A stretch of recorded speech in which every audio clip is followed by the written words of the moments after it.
Sword of Coming, episode 223.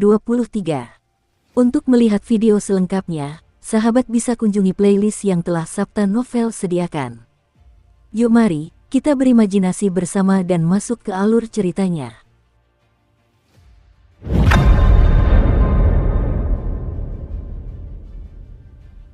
Berdiri di atas panggung tinggi di tengah danau, wanita cantik berjubah warna-warni yang telah bertransformasi dari kertas jimat kuning itu memandang sekeliling dengan mata yang hidup dan memikat.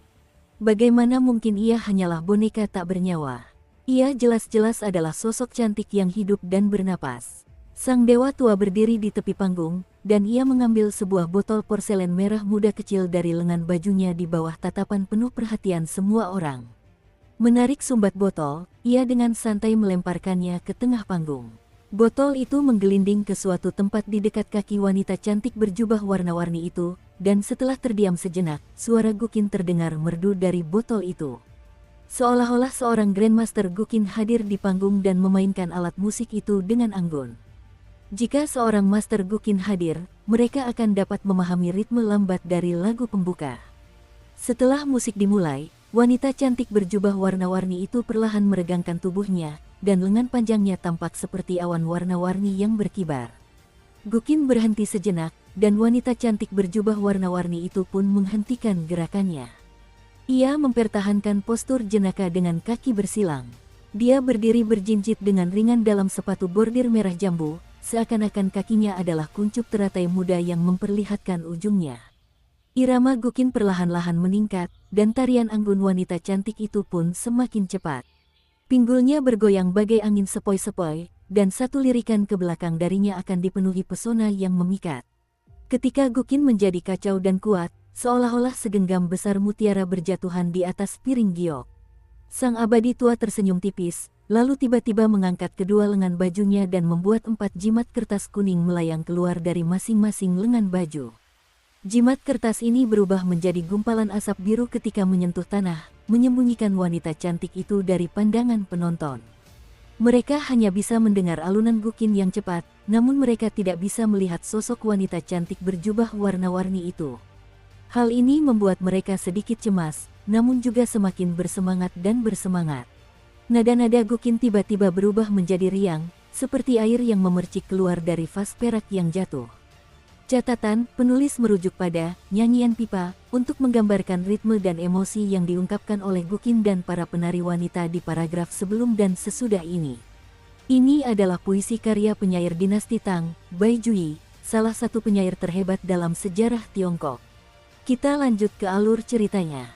Pada saat inilah 8 wanita muda cantik berjubah putih berkibar tiba-tiba muncul di tengah kepulan asap biru yang samar-samar terlihat. Dengan wanita berjubah warna-warni di tengah, 8 wanita muda berwajah halus itu melompat keluar dengan pedang di tangan mereka. Bersamaan dengan itu, mereka berteriak serempak, seolah-olah mereka adalah anggota suku kuno yang sedang melakukan ritual untuk menghormati dewa mereka. Namun, hal ini sama sekali tidak merusak keanggunan mereka, malah memancarkan keberanian yang tak kalah dari pria paling berani sekalipun.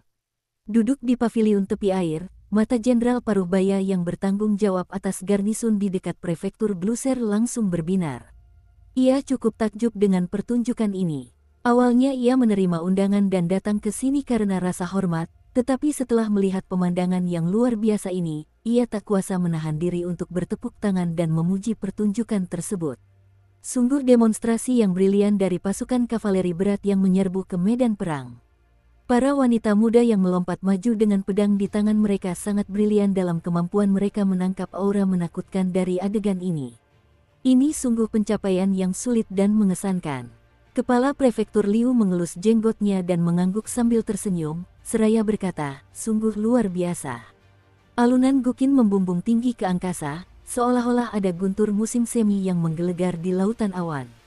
8 perempuan muda berjubah putih yang memegang pedang terus menari bersama perempuan berjubah warna-warni di tengah, dan mereka berputar dengan sangat cepat dan menghunus pedang mereka ke depan dengan lincah dan penuh semangat.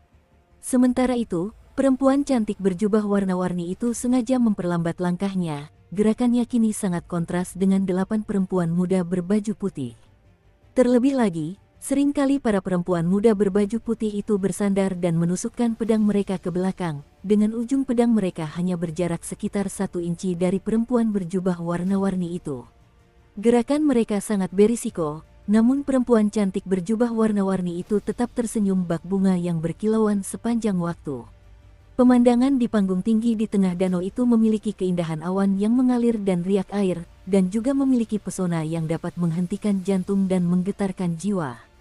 Sang tua abadi tersenyum tipis dan berkata dengan suara lembut, "Kembalilah." Gerakan anggun para wanita cantik di atas panggung sangat cepat, dan bilah-bilah cahaya pedang seputih salju terus menyapu ke sekeliling. Cahaya pedang ini sesekali menyinari wajah beberapa tamu, dan banyak dari mereka begitu ketakutan hingga langsung menutupi wajah mereka dengan tangan. Pada saat inilah pula sang dewa tua mengeluarkan perintahnya.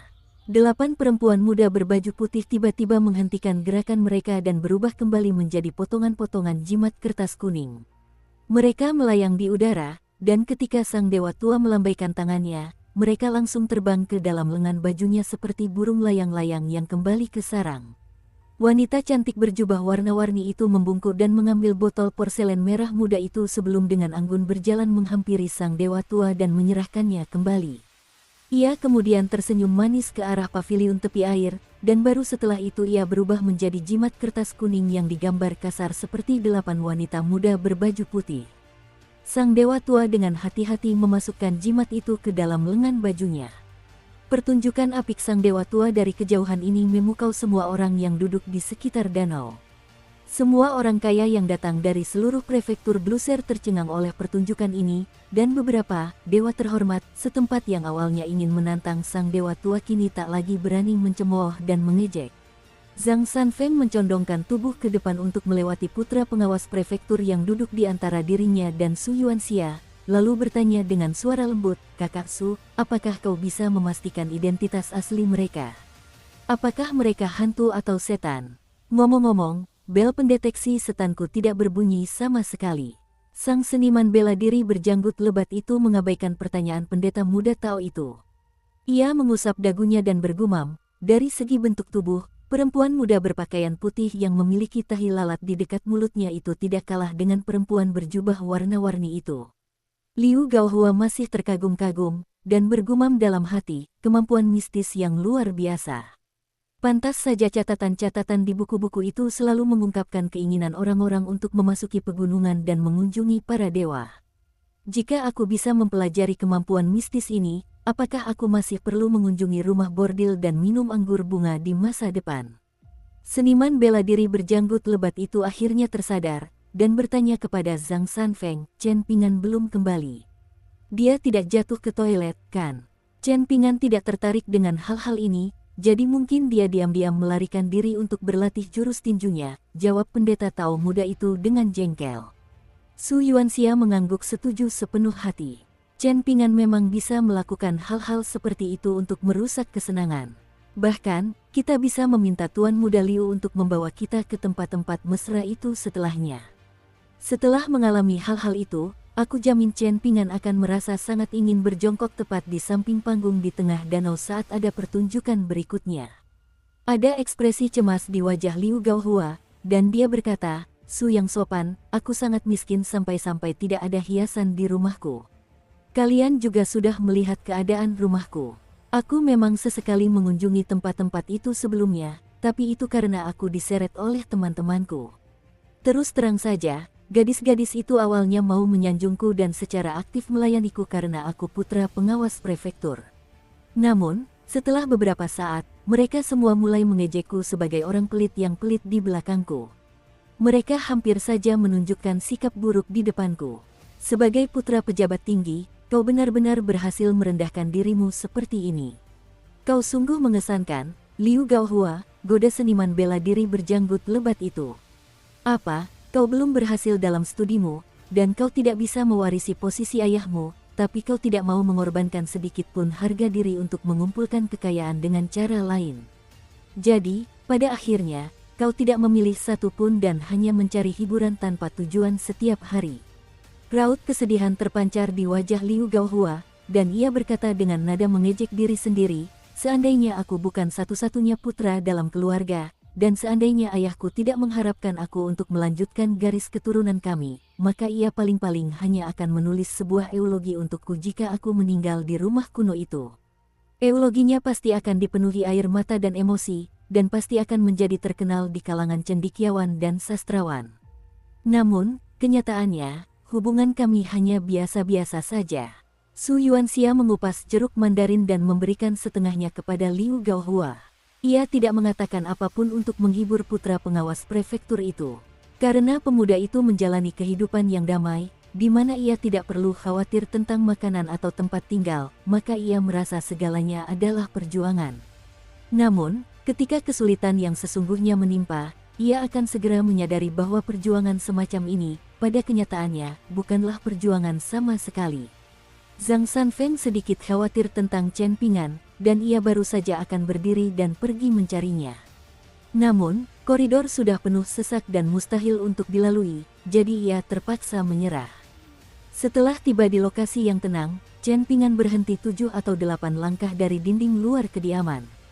Pemuda berpakaian hitam itu tetap berjongkok di dinding dengan tatapan geli. Ia mengamati Chen Pingan dari atas ke bawah, lalu berkata dalam dialek prefektur mata air naga, "Saat pertempuran kita di tepi sungai dulu, aku tak mampu memahami kekuatan tinjumu.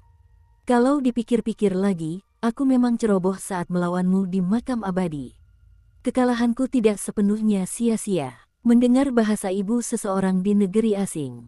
Namun, Chen Pingan tidak merasa senang sama sekali.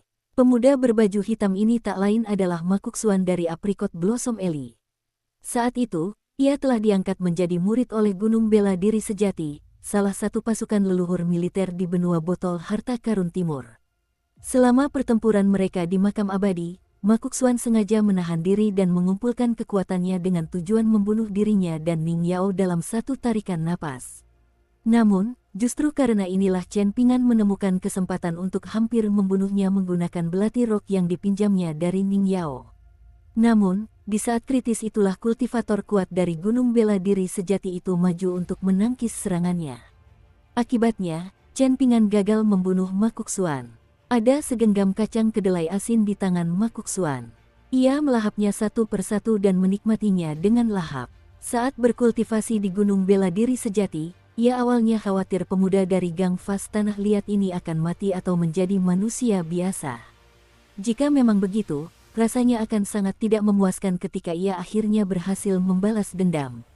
Selama kurang lebih setahun terakhir, Makuksuan telah memasuki Gunung Bela Diri Sejati untuk berlatih dengan guru keduanya.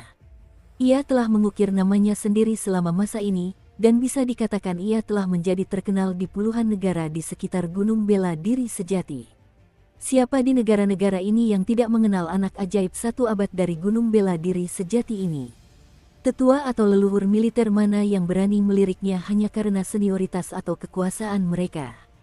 Tanpa hambatan apapun, ia telah naik 3 tingkat hanya dalam 1 tahun. Saat ini, ia sudah berada di tahap puncak tingkat kelima, tingkat cetakan tungku. Ini sungguh mengerikan. Makuksuan telah terlibat dalam tidak kurang dari 16 pertempuran melawan lawan dengan kultivasi yang sama di Gunung Bela Diri Sejati, dan dia meraih kemenangan di setiap pertempuran. Namun, sayang sekali perjalanannya ke dunia luar kali ini hanya bisa dianggap sebagai balas dendam dan balas budi yang sewenang-wenang berdasarkan keinginannya. Ia masih belum mampu menembus penghalang tingkat kelima dan maju ke 5 tingkat tengah. Karena itu, suasana hati Makuksuan agak buruk. Ia telah berpesan kepada gurunya untuk kembali ke Gunung Bela Diri Sejati terlebih dahulu, dan ia juga berkata bahwa ia ingin menjelajahi dunia luar untuk menenangkan pikirannya. Ia ingin mencari beberapa Grandmaster di 3 tingkat temperingki untuk berlatih tekniknya, dan ia ingin melihat apakah pertempuran ini dapat membantunya menghancurkan penghalang dan naik ke tingkat berikutnya. Namun, bahkan tanpa menggunakan banyak harta abadi yang telah diperolehnya sebagai hadiah, bingkisan, atau taruhan, Makuksuan tetap tidak dapat menemukan seorang Grandmaster bela diri sejati setelah menjelajahi 6 negara kecil. Kebanyakan dari mereka adalah seniman bela diri tingkat 4 atau 5 yang sedang mengejar ketenaran, dan tak satu pun dari mereka mampu menahan lebih dari beberapa pukulan darinya. Makuksuan terus mengunyah kacang kedelai asinnya sambil terkekeh. "Chen Pingan, kelihatannya kau sudah bertekad untuk menjadi seniman bela diri murni. Sebenarnya, itu tidak terlalu penting. Jika kau beruntung, Kekaisaran Li Agung mungkin akan tertarik padamu setelah kau mencapai seniman bela diri tingkat 6.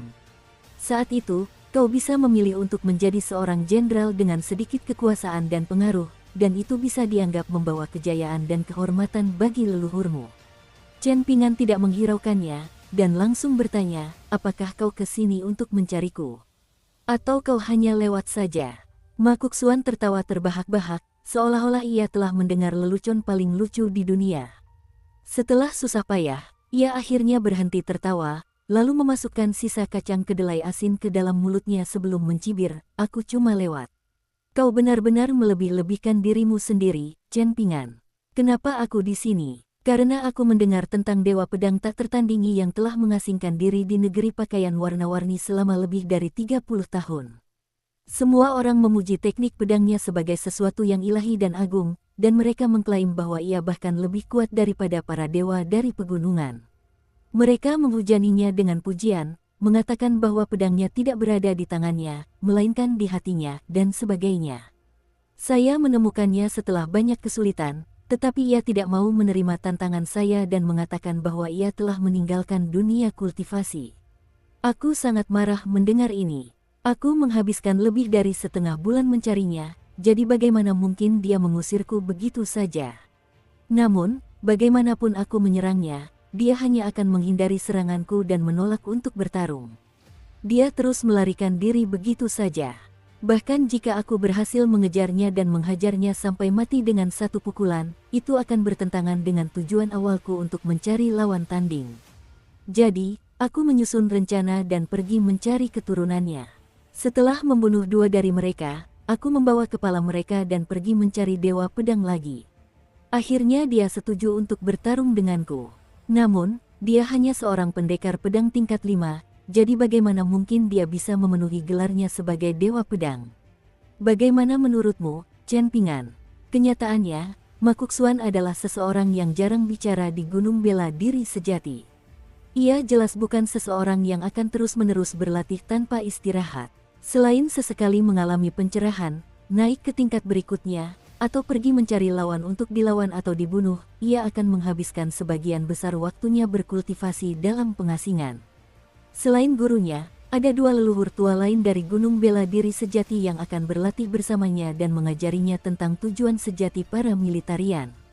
1 leluhur diutus oleh Gunung Bela Diri Sejati, dan 1 lagi menjadi sukarelawan karena ketertarikan mereka pada Ma Kongquan.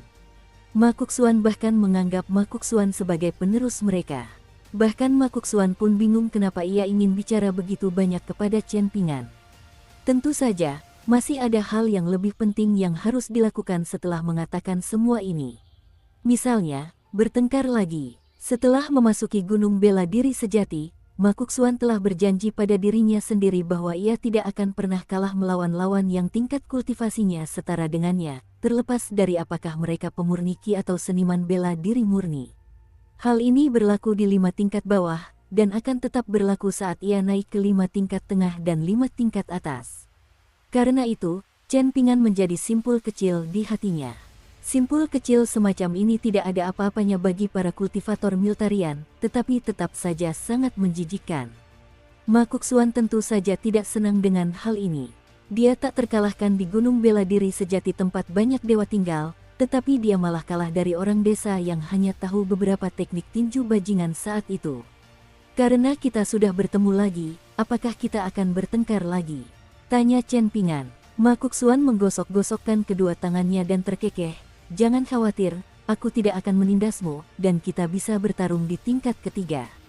Mengingat kita satu kampung halaman, aku juga akan berusaha sebaik mungkin agar kau tidak terbunuh secara tidak sengaja. Sekalipun kau terluka atau lumpuh malam ini, kau tetap bisa merasa bangga atas kemenanganmu melawanku di makam abadi saat aku naik ke 5 tingkat atas nanti. Namun, izinkan aku memperingatkanmu terlebih dahulu. Kau boleh merasa bangga akan hal ini secara pribadi, tetapi jika kau berani menceritakannya kepada orang lain, aku tidak akan bersikap lunak lagi padamu. Ma Kongquan menatap Chen Ping'an yang tenang dan tak terpengaruh, dan secercah rasa tidak senang muncul di benaknya. Oh, kau bahkan sudah belajar berpura-pura tenang sekarang. Kelihatannya, kau memang telah belajar beberapa hal setelah berjalan jauh ke negeri pakaian warna-warni. Senyum geli masih tersungging di wajah Makuksuan, ia berkata pada dirinya sendiri bahwa bocah nakal ini akan mengerti betapa luasnya langit dan bumi setelah ia mengalahkannya dengan beberapa pukulan beberapa saat lagi. Makuksuan baru saja hendak melompat turun dari tembok halaman, namun Chen Pingan sudah berkata, kita akan bertarung di luar. Dukung terus channel YouTube Sabta Novel. Makuksuan berjongkok di dinding halaman sepanjang waktu, dan setelah bersandar ke belakang, ia menghilang tanpa jejak. Seolah-olah ia jatuh ke jalan di luar kediaman. Chen Pingan melihat sekeliling sebelum mengetukkan kakinya dan melompat ke dinding halaman. Makuksuan berjalan perlahan di sepanjang jalan yang sepi, dan ia membungkukkan jarinya dan memberi isyarat agar Chen Pingan mendekat. Setelah Chen Pingan mendarat di jalan, Makuksuan memegang satu tangan di belakang punggungnya dan menggunakan tangan lainnya untuk menggaruk kepalanya. Kemudian, ia melirik kotak pedang Chen Pingan dan tersenyum lebar. Kau boleh menggunakan senjata apapun yang kau mau. Aku tidak akan menganggap ini sebagai tindakan memanfaatkanmu. Chen Pingan tidak berkata apa-apa, dan dia perlahan melangkah maju setelah mengambil posisi meditasi berjalan 6 langkah dari Mountain Sucking Fish. Air yang dalam secara alami tidak mengeluarkan suara. Prinsip yang sama dapat diterapkan pada niat tinju para seniman bela diri. Dengan menginternalisasi dan menyembunyikan aura seseorang, dan dengan kembali ke keadaan kesederhanaan alami, niat tinju seseorang dapat menjadi akal sehat yang absolut. Meskipun Makuksuan terus merendahkan Chen Pingan dan terus memperlakukannya sebagai orang bodoh yang menyedihkan, auranya langsung berubah ketika ia menenangkan diri dan bersiap untuk melawan lawannya.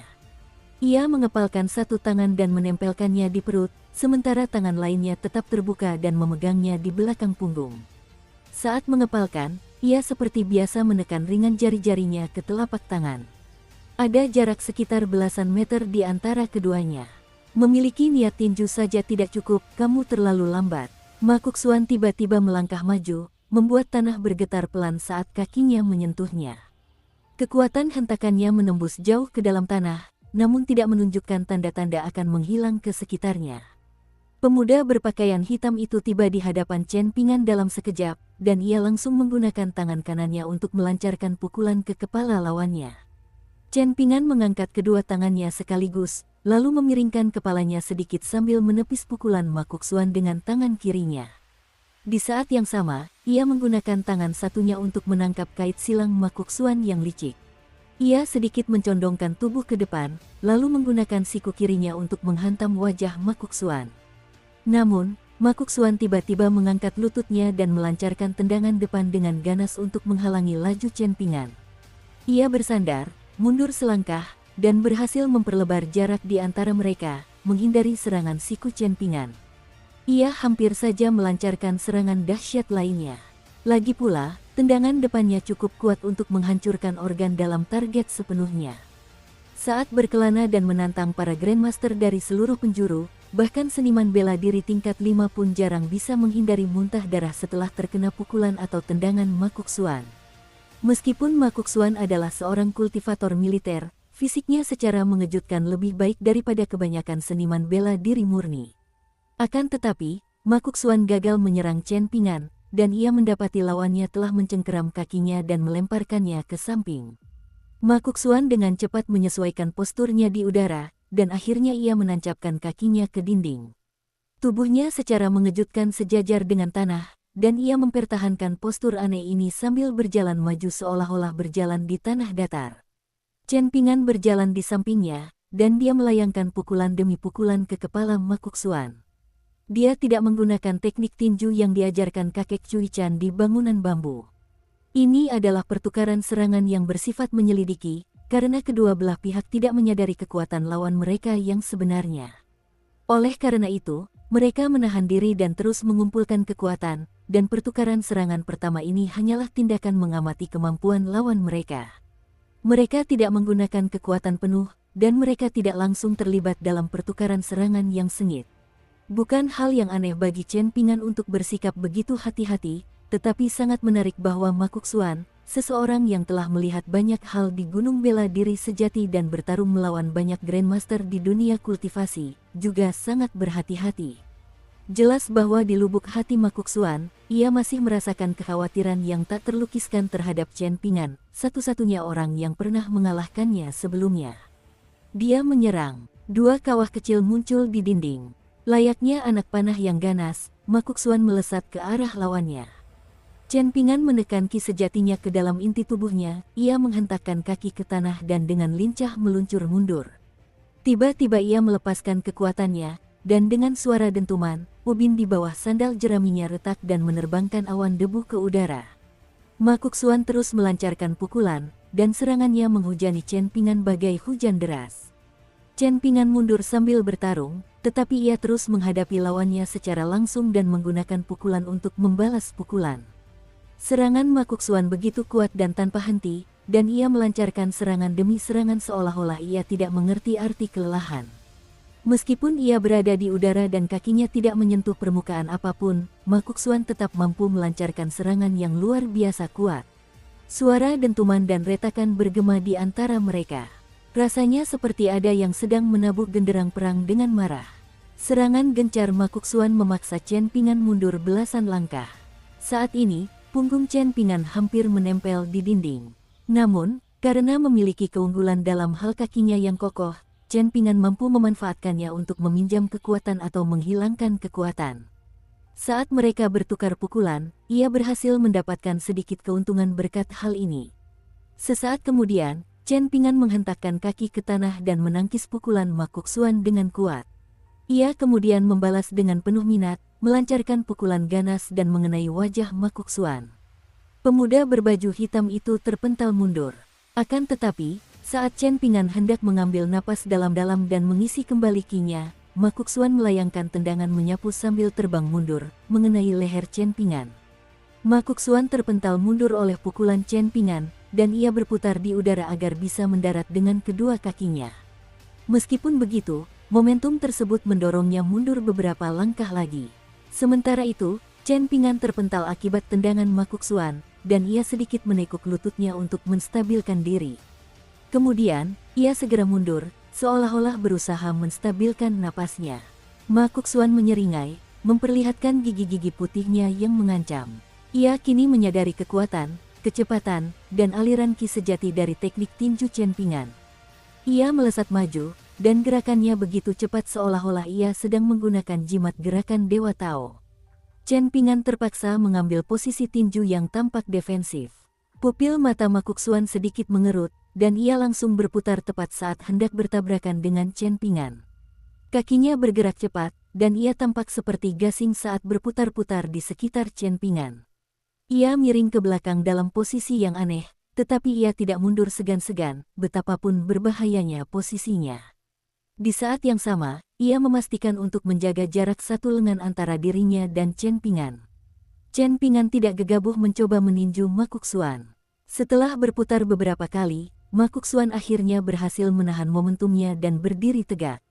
Ia dengan lincah melesat dari satu tempat ke tempat lain di sekitar Chen Pingan lagi, dan bertanya dengan suara penasaran, pukulan ini sangat berbahaya. Apakah ada namanya? Chen Pingan tentu saja tidak akan menjawab pertanyaannya. Ia menggeser kakinya pelan, memastikan selalu menghadap Ma Kongquan. Sementara itu, ia tetap dalam posisi tinjunya yang biasa, dengan niat tinju yang mengalir deras ke seluruh tubuhnya. Sementara itu, semburan ki sejati yang bagaikan naga api juga terus berenang di sekujur tubuhnya. Ma Kongquan tidak mendapat respons, tetapi ini tidak menghentikannya untuk menari-nari santai di sekitar Chen Pingan. Ia tiba-tiba terkekeh dalam hati dan berkata, "Oh, betapa bodohnya aku. Aku tidak menyalahkanmu. Aku bertemu banyak orang yang disebut Grandmaster dan kultivator gagah berani ketika aku berkeliling dunia kultivasi kali ini, dan ketika mereka bertarung satu sama lain dan bertukar pukulan, akan selalu ada banyak orang idiot di pinggir lapangan yang bertepuk tangan dan bersorak kegirangan. Perkelahian antara orang-orang ini benar-benar tampak seperti anak ayam yang mematuk nasi. Ini mungkin terdengar lucu, tapi sebelum melancarkan serangan, mereka selalu suka berteriak, 'Makan seranganku,' dan sebagainya. Terkadang, mereka dengan bodohnya mengungkapkan nama teknik mereka seolah-olah takut lawan tidak memahami esensi serangan pedang mereka atau semacamnya." Ma Kongquan tersenyum dengan mata menyipit, dan ekspresinya tampak sangat santai dan malas. Meskipun dia berkata bahwa dia hanya ingin menentukan pemenang dan akan menahan diri, namun niat membunuhnya saat ini sama sekali tidak berbeda dengan niat membunuhnya pada pertarungan sebelumnya di makam abadi. Dia berdiri diam dan berkata, percuma saja kita berdua saling berhadapan seperti ini. Sekarang setelah aku menekan kekuatanku hingga selevel denganmu, kau bisa memaksakan hasil seri. Chen Pingan, apa kau ingin membuat semuanya sedikit lebih menarik? Chen Pingan mengerutkan bibirnya dan berkata, kau bisa menggunakan kultivasi tingkat kelimamu. Aku tidak akan menganggap ini sebagai caramu memanfaatkannya. Chen Pingan yang biasanya pendiam langsung melontarkan kembali kata-kata Makuk Xuan kepadanya. Bagi anak muda yang sombong dan angkuh dari gunung bela diri sejati, bahkan jika Chen Pingan menamparkan wajahnya, itu tidak akan terlalu menghina. Dia hanya menjawab sambil terkekeh. Senyumnya yang cemerlang tersungging di wajahnya, tetapi sebenarnya ia diliputi amarah yang mendidih. Ia terus mengepalkan dan mengendurkan tinjunya, dan busur-busur petir seputih salju berderak di sela-sela jarinya. Ternyata, saat menekan dirinya sendiri hingga tingkat ketiga dan bertarung melawan Chen Pingan, ia juga menahan diri untuk tidak menggunakan teknik militernya. Oleh karena itu, pertarungan mereka tampak sangat duniawi dan tidak beradab. Namun Chen Pingan tidak terpengaruh, dan niat tinjunya melambung cepat bagai sungai yang menderu. Namun kali ini, dia mengubah posisi teknik penabuh genderang dewa kuno menjadi posisi teknik penghancuran formasi kavaleri berat yang intens dan tak terkendali. Pada akhirnya, Chen Pingan mengatakan sesuatu yang menguatkan tekad Makuk Xuan untuk membunuhnya, seolah-olah masalahnya belum cukup terselesaikan. Makuk Xuan, aku mohon padamu, lawan saja aku kalau kau mau. Tapi bisakah kau berhenti bicara omong kosong seperti itu? Makuk Xuan menarik napas dalam-dalam dan menghapus ekspresi malasnya. Matanya tanpa emosi, tanpa kesombongan, kegembiraan, atau kemarahan. Ekspresinya tenang, lalu ia mengulurkan jari dan bertanya, beranikah kau bertarung di dalam lingkaran kedua yang kugambar dengan gerakanku tadi? Orang yang keluar dari lingkaran lebih dulu kalah. Chen Pingan mengangguk tanda mengerti. Makuk Xuan melangkah maju dan memasuki lingkaran tanpa ragu-ragu. Chen Pingan dari Clay Fase Eli, Makuk Xuan dari Apricot Blossom Eli. Keduanya sangat menyadari situasi mereka. Makuk Xuan ingin memutuskan lebih dari sekadar menang dan kalah. Ia juga ingin memutuskan hidup dan mati. Chen Pingan sendiri tidak mau mundur. Lebih tepatnya, pikiran untuk mundur berarti kematian. Lagi pula, Chen Pingan tidak akan merasa bersalah membunuh orang seperti Makuk Xuan, bajingan yang akan membunuh lebih banyak orang seiring bertambahnya kekuatannya. Pertemuan mereka di negara asing ini adalah suatu kebetulan. Namun, sejak pertemuan mereka di kota kecil itu, pertempuran tak berbentuk antara dao besar mereka telah ditakdirkan. Terlebih lagi, ada pula konflik antara ayah mereka yang Makuk Xuan ketahui tetapi Chen Pingan tidak menyadarinya. Di Colorful Garment Nation yang berada di benua botol berharga bagian timur, dan di Jalan Tenang yang berada di kota prefektur Bluser. Chen Pingan melancarkan gerakan pertama menggunakan teknik penghancur formasi kavaleri berat. Jimat gerakan inci di lengan bajunya sudah siap digunakan, dan ia bisa melepaskan teknik pembunuh sejatinya, teknik gendang dewa, kapan saja. Ia bisa memanfaatkan ini untuk memaksimalkan keunggulannya. Petir misterius dari gunung bela diri sejati muncul di tangan Makuk Xuan. Ia benar-benar seorang kultivator militer tingkat 5. Mereka berdiri dalam jarak beberapa kaki satu sama lain, di dalam area kecil yang ditandai oleh lingkaran Makuk Xuan. Namun, area kecil ini dipenuhi dengan niat tinju dan kilat yang menakjubkan dari dua anak muda tersebut. Ini adalah pertarungan mematikan dari jarak dekat. Jika hanya memperhitungkan dasar kultivasi mereka saja, pertarungan antara seorang seniman bela diri pada tahap puncak tingkat ketiga dan seorang pemurni ki militer pada tahap puncak tingkat kelima, pada kenyataannya dapat dipandang sebagai anak ayam yang mematuk nasi, dalam kata-kata Makuk Xuan. Jika memperhitungkan niat pukulan bela diri Chen Pingan dan jiwa militer Makuk Xuan yang telah dipupuknya sejak lama, bagaimanapun, ini akan menjadi pemandangan yang menakjubkan bahkan dari sudut pandang klan dan kekuatan abadi di pegunungan, belum lagi dunia kultivasi di luar pegunungan. Makuk Xuan menghancurkan teknik penghancuran formasi kavaleri berat milik Chen Pingan sebelum yang terakhir dapat mengumpulkan niat tinjunya yang sebenarnya. Namun, tak lama kemudian, Makuk Xuan dihantam keras oleh pukulan-pukulan penuh dari teknik drum dewa. Cahaya keemasan samar muncul di wajah Makuksuan, dan ia terpaksa menggunakan teknik rahasia dari Gunung Bela Diri Sejati untuk menghentikan momentum teknik tinju aneh ini. Setelah itu, Makuksuan melancarkan beberapa serangannya sendiri, menyebabkan Chen Pingan berdarah dari pelipisnya. Chen Pingan juga tersambar 2 bola petir, dan rasanya seperti guntur musim semi meledak di dekat telinganya dan wajahnya dihantam palu godam. Namun, ia sudah merasakan berbagai macam rasa sakit di bangunan bambu di gunung tertindas, jadi ia benar-benar tak mau mengakui tingkat cederanya yang begitu parah. Makuksuan menjadi semakin berani dan ganas saat ia bertarung, seperti iblis yang gila. Kedua pemuda dari prefektur mata air naga itu saling beradu serangan tanpa henti. Mereka mengejar kecepatan, dan mereka rela melukai diri sendiri demi menyerang lawan. Dengan kegigihan dan keganasan mereka rela menanggung risiko cedera serius jika itu berarti mereka bisa mendapatkan sedikit keuntungan dari lawan mereka. Jadi, meskipun jelas-jelas mungkin bagi mereka untuk menangkis serangan lawan, mereka akan tetap memilih untuk menghadapi serangan itu secara langsung sehingga mereka bisa melancarkan serangan mereka sendiri. Organ-organ dalam Chen Pingan bergejolak, dan darah mengalir dari ketujuh lubang di wajahnya. Aura Makuksuan juga kacau, dan rasa sakit yang menyiksa mencengkeram hatinya. Tak banyak petir yang tersisa di tangannya. Namun, keduanya menjadi semakin tenang dan membumi. Mereka memperlakukan satu sama lain sebagai batu asa untuk mengasah dan menyempurnakan dao besar mereka. Terakhir kali mereka berdua bertukar serangan dan luka, Chen Pingan tiba-tiba memutuskan untuk mengubah serangannya setelah sebuah pikiran terlintas di benaknya. Meditasi berdiri digunakan untuk memelihara jiwanya, tetapi ia memilih untuk menggunakan posisi ini untuk menyerang saat ini. Ia merentangkan kedua tangannya, tetapi kinya tetap terhubung saat ia menusukkan 2 jari ke glabella Makuksuan dan 2 jari lainnya ke dada Makuksuan. Sementara itu, Chen Pingan juga terkena 2 pukulan di dada oleh Makuksuan.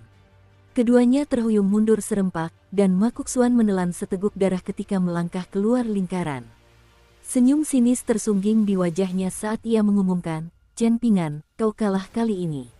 Sekarang kita masing-masing punya 1 kemenangan." Chen Pingan tetap diam, menggeser kakinya sambil terus menatap Makuksuan.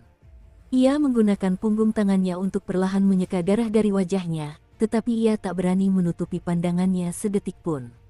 Tepat pada saat ini, seseorang yang berdiri di dinding tersenyum tipis dan berkata, "Baiklah." Makuksuan menghela napas dan berbalik hendak pergi.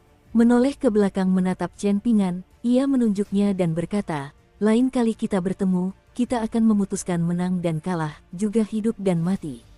Wajah Makuksuan tampak kesakitan saat dia melangkah maju perlahan, tetapi dia menggertakkan giginya dan tidak membiarkan dirinya mengeluarkan suara sedikit pun. Chen Pingan berdiri diam dan menatap sosok yang dikenalnya itu. Itu adalah kultivator militer dari Gunung Bela Diri Sejati yang telah membawa Makuksuan pergi dari makam abadi. Ketika pukulan ke-15 teknik gendang dewa terhenti, Chen Pingan sudah menyadari kehadiran orang ini. Lebih tepatnya, orang ini sengaja membuat Chen Pingan menyadari kehadirannya. Karena itu, Chen Pingan memutuskan untuk tidak menggunakan 2 pedang terbangnya yang terikat. Kultivator militer telah menyampaikan kepada Chen Pingan bahwa ia tidak perlu khawatir tentang menentukan hidup atau mati. Sebaliknya, ia hanya perlu bertarung dengan kekuatan penuhnya. Setelah kemenangan dan kekalahan diputuskan, kultivator militer akan mencegah pemenang mencoba membunuh yang kalah, siapapun pemenangnya. Pria itu melangkah maju dan berjalan di samping Makuksuan, yang wajahnya dipenuhi air mata kepedihan. Ia menoleh ke Chen Pingan dan berkata, "Sebagai ungkapan permintaan maaf dan rasa terima kasihku, aku telah membantumu menyingkirkan seorang pembunuh tersembunyi. Kalau tidak, akan sangat sulit bagimu untuk berkonsentrasi dan terlibat dalam pertarungan lain setelah menenangkan pikiranmu. Akan sangat mudah bagi pembunuh itu untuk memanfaatkan situasimu." Chen Pingan mengangguk tanda mengerti. Mengapa disebut rasa syukur? Kultivator militer itu sangat menyadari fakta bahwa kaki Chen Pingan tidak benar-benar menyentuh tanah di luar lingkaran. Sebaliknya, kaki pemuda itu tetap berada di udara. Namun, Makuksuan telah mencapai batas kemampuannya setelah pertarungan terakhir, jadi ia tidak menyadari detail kecil ini. Lalu mengapa Chen Pingan masih sangat berhati-hati? Ini karena dia sama sekali tidak mempercayai kata-kata kultivator militer dari Gunung Bela Diri Sejati itu. Hanya ada satu Tuan Qi, dan hanya ada satu Aliang.